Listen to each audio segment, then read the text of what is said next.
ಇನ್ನು ಹೋಟೆಲ್ಗಳ menu list ಅಲ್ಲಿ ಏನು ಕಟ್ ಡೌನ್ ಆಗಿದೆ. ಆ ಕಾರಣದಿಂದಾಗಿ ಈ ಹಿಂದೆ ಎಷ್ಟು ಅಕ್ಕಿಯನ್ನ ಆಮದು ಮಾಡ್ಕೊಳ್ತಾ ಇದ್ರು, ಎಷ್ಟು ಅಕ್ಕಿನ ತರಿಸ್ಕೊಳ್ತಾ ಇದ್ರು, ಅಷ್ಟು ಅಕ್ಕಿನ ಹೋಟೆಲ್ಗಳು ತರಿಸ್ಕೊಳ್ತಾ ಇಲ್ಲ. ಹಾಗಾಗಿ APMCಯಲ್ಲಿ ಇರ್ತಕ್ಕಂಥ ಅಕ್ಕಿ ಮೂಟೆಗಳು ಹಾಗೆ ಬಿದ್ದಿವೆ, ವ್ಯಾಪಾರವಾಗದೆ ಹಾಗೆ ಬಿದ್ದಿವೆ.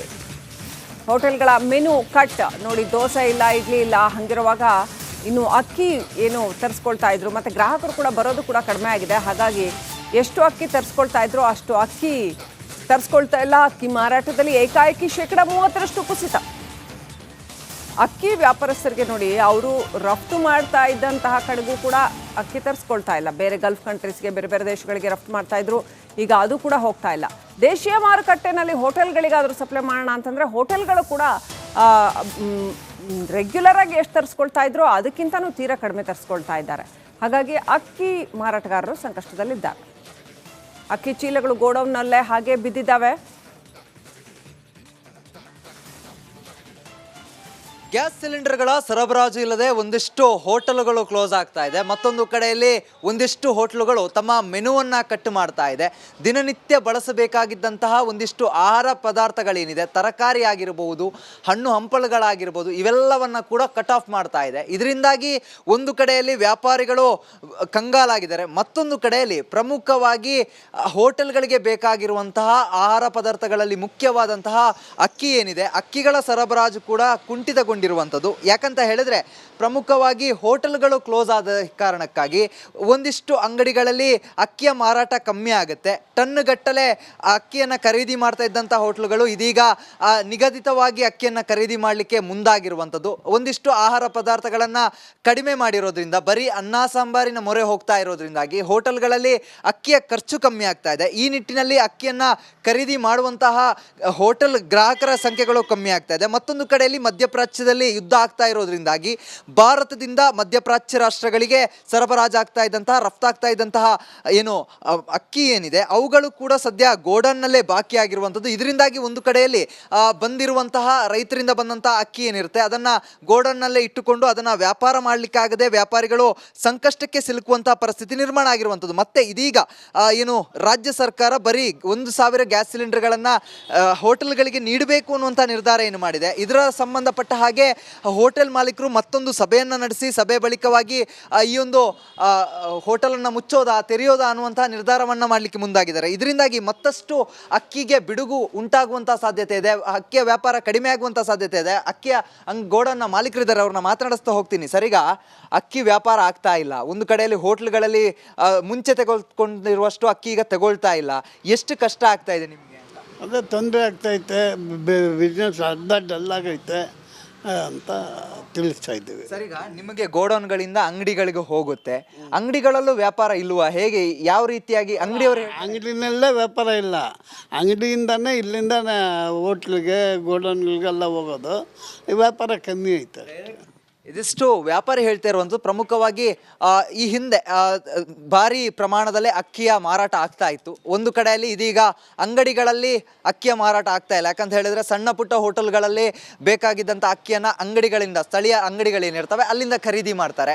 ಆದರೆ ಇದೀಗ ಸಣ್ಣ ಪುಟ್ಟ ಅಂಗಡಿಗಳು ಈ ಒಂದು ಗ್ಯಾಸ್ನ ಹೊಡೆತದಿಂದಾಗಿ ಹೋಟೆಲ್ಗಳನ್ನು ಮುಚ್ಚಿಕೊಳ್ಳುವಂಥ ಪರಿಸ್ಥಿತಿ ನಿರ್ಮಾಣ ಆಗಿದೆ. ಹೀಗಾಗಿ ಅಂಗಡಿಗೆ ಹೋಗಿರುವಂಥ ಅಕ್ಕಿಗಳು ಅಂಗಡಿಯಲ್ಲೇ ಬಾಕಿಯಾಗಿದೆ, ಗೋಡನ್ಗೆ ಬಂದಿರುವಂಥ ಅಕ್ಕಿಗಳು ಗೋಡನ್ನಲ್ಲೇ ಬಾಕಿ ಆಗ್ತಾ ಇದೆ. ಮತ್ತೊಂದು ಕಡೆಯಲ್ಲಿ ಬಲ್ಕ್ನಲ್ಲಿ ಹೋಟೆಲ್ಗಳು ಖರೀದಿಯನ್ನು ಮಾಡ್ತಾ ಇದ್ರು. ಆದರೆ ಇದೀಗ ಅವರು ಕೂಡ ಮೆನುಗಳನ್ನು ಕಟ್ ಮಾಡಿರೋದ್ರಿಂದಾಗಿ ವ್ಯಾಪಾರ ಕುಸಿದಿದೆ ಅಂತ ಹೇಳ್ತಾ ಇರುವಂಥದ್ದು. ಕ್ಯಾಮ್ರಾ ಪರ್ಸನ್ ಮಧು ಜೊತೆಗೆ ಚರಣ್, ರಿಪಬ್ಲಿಕ್ ಕನ್ನಡ, ಬೆಂಗಳೂರು.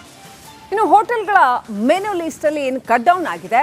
ಆ ಕಾರಣದಿಂದಾಗಿ ಈ ಹಿಂದೆ ಎಷ್ಟು ಅಕ್ಕಿಯನ್ನ ಆಮದು ಮಾಡ್ಕೊಳ್ತಾ ಇದ್ರು, ಎಷ್ಟು ಅಕ್ಕಿನ ತರಿಸ್ಕೊಳ್ತಾ ಇದ್ರು, ಅಷ್ಟು ಅಕ್ಕಿನ ಹೋಟೆಲ್ಗಳು ತರಿಸ್ಕೊಳ್ತಾ ಇಲ್ಲ.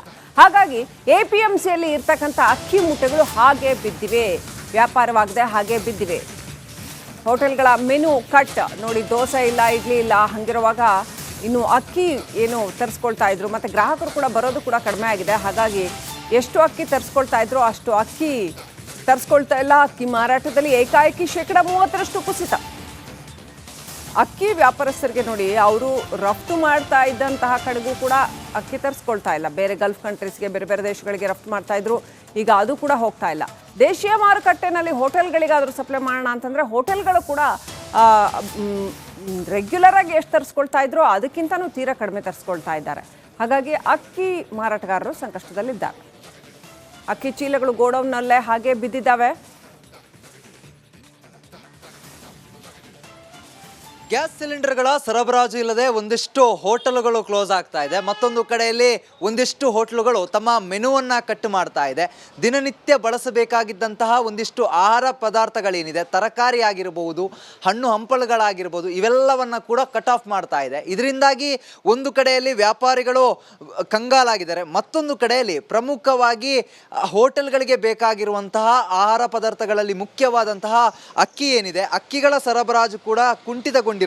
ಯಾಕಂತ ಹೇಳಿದ್ರೆ ಪ್ರಮುಖವಾಗಿ ಹೋಟೆಲ್ಗಳು ಕ್ಲೋಸ್ ಆದ ಕಾರಣಕ್ಕಾಗಿ ಒಂದಿಷ್ಟು ಅಂಗಡಿಗಳಲ್ಲಿ ಅಕ್ಕಿಯ ಮಾರಾಟ ಕಮ್ಮಿ ಆಗುತ್ತೆ. ಟನ್ಗಟ್ಟಲೆ ಅಕ್ಕಿಯನ್ನು ಖರೀದಿ ಮಾಡ್ತಾ ಇದ್ದಂಥ ಹೋಟೆಲ್ಗಳು ಇದೀಗ ನಿಗದಿತವಾಗಿ ಅಕ್ಕಿಯನ್ನು ಖರೀದಿ ಮಾಡಲಿಕ್ಕೆ ಮುಂದಾಗಿರುವಂಥದ್ದು. ಒಂದಿಷ್ಟು ಆಹಾರ ಪದಾರ್ಥಗಳನ್ನು ಕಡಿಮೆ ಮಾಡಿರೋದ್ರಿಂದ ಬರೀ ಅನ್ನ ಸಾಂಬಾರಿನ ಮೊರೆ ಹೋಗ್ತಾ ಇರೋದ್ರಿಂದಾಗಿ ಹೋಟೆಲ್ಗಳಲ್ಲಿ ಅಕ್ಕಿಯ ಖರ್ಚು ಕಮ್ಮಿ ಆಗ್ತಾ ಇದೆ. ಈ ನಿಟ್ಟಿನಲ್ಲಿ ಅಕ್ಕಿಯನ್ನು ಖರೀದಿ ಮಾಡುವಂತಹ ಹೋಟೆಲ್ ಗ್ರಾಹಕರ ಸಂಖ್ಯೆಗಳು ಕಮ್ಮಿ ಆಗ್ತಾ ಇದೆ. ಮತ್ತೊಂದು ಕಡೆಯಲ್ಲಿ ಮಧ್ಯಪ್ರಾಚ್ಯದಲ್ಲಿ ಯುದ್ಧ ಆಗ್ತಾ ಇರೋದ್ರಿಂದಾಗಿ ಭಾರತದಿಂದ ಮಧ್ಯಪ್ರಾಚ್ಯ ರಾಷ್ಟ್ರಗಳಿಗೆ ಸರಬರಾಜಾಗ್ತಾ ಇದ್ದಂತಹ, ರಫ್ತಾಗ್ತಾ ಇದ್ದಂತಹ ಏನು ಅಕ್ಕಿ ಏನಿದೆ ಅವುಗಳು ಕೂಡ ಸದ್ಯ ಗೋಡನ್ನಲ್ಲೇ ಬಾಕಿ ಆಗಿರುವಂಥದ್ದು. ಇದರಿಂದಾಗಿ ಒಂದು ಕಡೆಯಲ್ಲಿ ಬಂದಿರುವಂತಹ ರೈತರಿಂದ ಬಂದಂತಹ ಅಕ್ಕಿ ಏನಿರುತ್ತೆ ಅದನ್ನು ಗೋಡನ್ನಲ್ಲೇ ಇಟ್ಟುಕೊಂಡು ಅದನ್ನು ವ್ಯಾಪಾರ ಮಾಡಲಿಕ್ಕಾಗದೆ ವ್ಯಾಪಾರಿಗಳು ಸಂಕಷ್ಟಕ್ಕೆ ಸಿಲುಕುವಂತಹ ಪರಿಸ್ಥಿತಿ ನಿರ್ಮಾಣ ಆಗಿರುವಂಥದ್ದು. ಮತ್ತೆ ಇದೀಗ ಏನು ರಾಜ್ಯ ಸರ್ಕಾರ ಬರೀ 1,000 ಗ್ಯಾಸ್ ಸಿಲಿಂಡರ್ಗಳನ್ನು ಹೋಟೆಲ್ಗಳಿಗೆ ನೀಡಬೇಕು ಅನ್ನುವಂಥ ನಿರ್ಧಾರ ಏನು ಮಾಡಿದೆ. ಇದರ ಸಂಬಂಧಪಟ್ಟ ಹಾಗೆ ಹೋಟೆಲ್ ಮಾಲೀಕರು ಮತ್ತೊಂದು ಸಭೆಯನ್ನು ನಡೆಸಿ ಸಭೆ ಬಳಿಕವಾಗಿ ಈ ಒಂದು ಹೋಟೆಲನ್ನು ಮುಚ್ಚೋದಾ ತೆರೆಯೋದಾ ಅನ್ನುವಂತಹ ನಿರ್ಧಾರವನ್ನು ಮಾಡಲಿಕ್ಕೆ ಮುಂದಾಗಿದ್ದಾರೆ. ಇದರಿಂದಾಗಿ ಮತ್ತಷ್ಟು ಅಕ್ಕಿಗೆ ಬಿಡುಗು ಉಂಟಾಗುವಂಥ ಸಾಧ್ಯತೆ ಇದೆ, ಅಕ್ಕಿಯ ವ್ಯಾಪಾರ ಕಡಿಮೆ ಆಗುವಂಥ ಸಾಧ್ಯತೆ ಇದೆ. ಅಕ್ಕಿಯ ಗೋಡನ್ನ ಮಾಲೀಕರಿದ್ದಾರೆ, ಅವ್ರನ್ನ ಮಾತನಾಡಿಸ್ತಾ ಹೋಗ್ತೀನಿ. ಸರಿಗ ಅಕ್ಕಿ ವ್ಯಾಪಾರ ಆಗ್ತಾ ಇಲ್ಲ. ಒಂದು ಕಡೆಯಲ್ಲಿ ಹೋಟ್ಲ್ಗಳಲ್ಲಿ ಮುಂಚೆ ತೆಗೆದುಕೊಂಡಿರುವಷ್ಟು ಅಕ್ಕಿ ಈಗ ತಗೊಳ್ತಾ ಇಲ್ಲ. ಎಷ್ಟು ಕಷ್ಟ ಆಗ್ತಾ ಇದೆ ನಿಮಗೆ?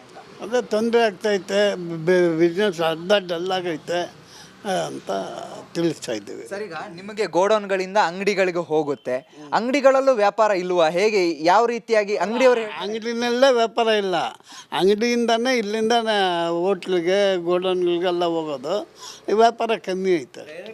ಇದಿಷ್ಟು ವ್ಯಾಪಾರಿ ಹೇಳ್ತಾ ಇರುವಂಥದ್ದು. ಪ್ರಮುಖವಾಗಿ ಈ ಹಿಂದೆ ಭಾರಿ ಪ್ರಮಾಣದಲ್ಲೇ ಅಕ್ಕಿಯ ಮಾರಾಟ ಆಗ್ತಾ ಇತ್ತು. ಒಂದು ಕಡೆಯಲ್ಲಿ ಇದೀಗ ಅಂಗಡಿಗಳಲ್ಲಿ ಅಕ್ಕಿಯ ಮಾರಾಟ ಆಗ್ತಾ ಇಲ್ಲ. ಯಾಕಂತ ಹೇಳಿದ್ರೆ ಸಣ್ಣ ಪುಟ್ಟ ಹೋಟೆಲ್ಗಳಲ್ಲಿ ಬೇಕಾಗಿದ್ದಂಥ ಅಕ್ಕಿಯನ್ನು ಅಂಗಡಿಗಳಿಂದ, ಸ್ಥಳೀಯ ಅಂಗಡಿಗಳೇನಿರ್ತವೆ ಅಲ್ಲಿಂದ ಖರೀದಿ ಮಾಡ್ತಾರೆ. ಆದರೆ ಇದೀಗ ಸಣ್ಣ ಪುಟ್ಟ ಅಂಗಡಿಗಳು ಈ ಒಂದು ಗ್ಯಾಸ್ನ ಹೊಡೆತದಿಂದಾಗಿ ಅಂಗಡಿಗಳನ್ನು, ಹೋಟೆಲ್ಗಳನ್ನು ಮುಚ್ಚಿಕೊಳ್ಳುವಂಥ ಪರಿಸ್ಥಿತಿ ನಿರ್ಮಾಣ ಆಗಿದೆ. ಹೀಗಾಗಿ ಅಂಗಡಿಗೆ ಹೋಗಿರುವಂಥ ಅಕ್ಕಿಗಳು ಅಂಗಡಿಯಲ್ಲೇ ಬಾಕಿಯಾಗಿದೆ, ಗೋಡನ್ಗೆ ಬಂದಿರುವಂಥ ಅಕ್ಕಿಗಳು ಗೋಡನ್ನಲ್ಲೇ ಬಾಕಿ ಆಗ್ತಾ ಇದೆ. ಮತ್ತೊಂದು ಕಡೆಯಲ್ಲಿ ಬಲ್ಕ್ನಲ್ಲಿ ಹೋಟೆಲ್ಗಳು ಖರೀದಿಯನ್ನು ಮಾಡ್ತಾ ಇದ್ರು. ಆದರೆ ಇದೀಗ ಅವರು ಕೂಡ ಮೆನುಗಳನ್ನು ಕಟ್ ಮಾಡಿರೋದ್ರಿಂದಾಗಿ ವ್ಯಾಪಾರ ಕುಸಿದಿದೆ ಅಂತ ಹೇಳ್ತಾ ಇರುವಂಥದ್ದು. ಕ್ಯಾಮ್ರಾ ಪರ್ಸನ್ ಮಧು ಜೊತೆಗೆ ಚರಣ್, ರಿಪಬ್ಲಿಕ್ ಕನ್ನಡ, ಬೆಂಗಳೂರು.